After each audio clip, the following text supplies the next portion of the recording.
ang pag-bleed, ang pag-control sa bleed. Una, next, Ben. Direct pressure.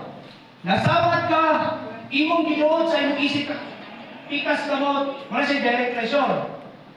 Nagsumbo ka, imong gipislit yung ilok.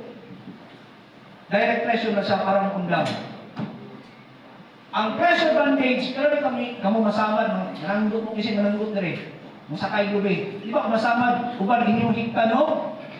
Anakton para dili mo, dugo. Wala siya, tawag ko, pressure bandage. Gigamitan mo something na gamit para maundang sa dugo. Ang direct pressure, pagkasama din mo imong giduot sa imong kamot mismo, wala siya direct pressure.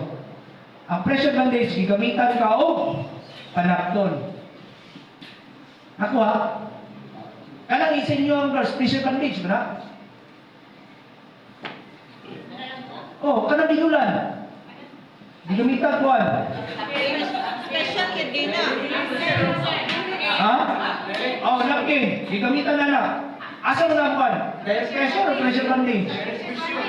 Ha?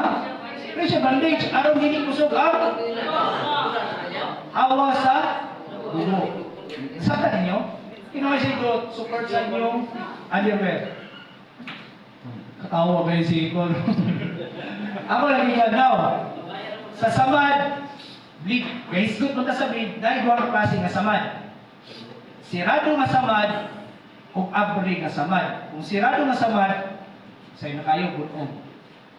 Isagpa kasi mong asawa, isumbag kasi yung bana, ni black eye, close wound, or sirado nga samad. Pasabot, ang pagdugo nas ilalom panit intact. Wala ning buak ang imong panit. Ang first aid management ana simple ra kayo.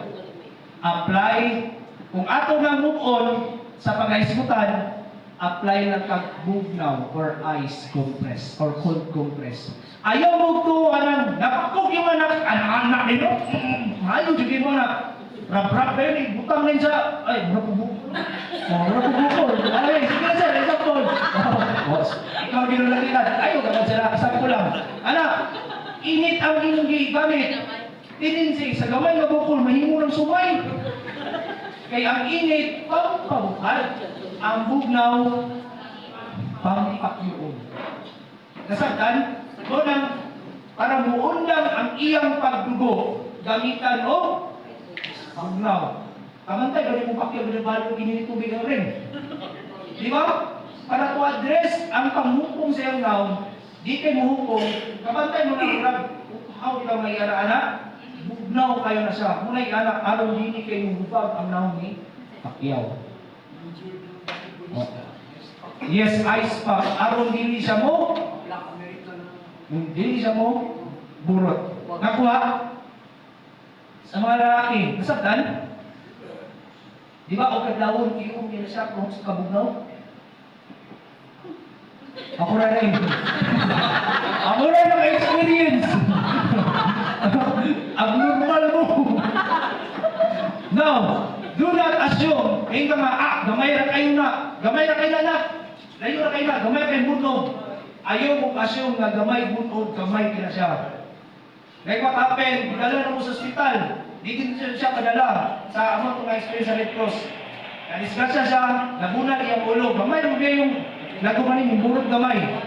Dili siya magpadala sa ospital. Yung sir, dadon yun ka ng ospital. Murag nagkadako ang imong buwan sa gamay kayong bunog. Ato siya, pagkaugma, namatay. Kaya internal hemorrhage siya, internal bleed. Munang di na ito pwede kumpiyansaan ang gamay nga bunog. Especially kung ang bunog nasa atong ulo.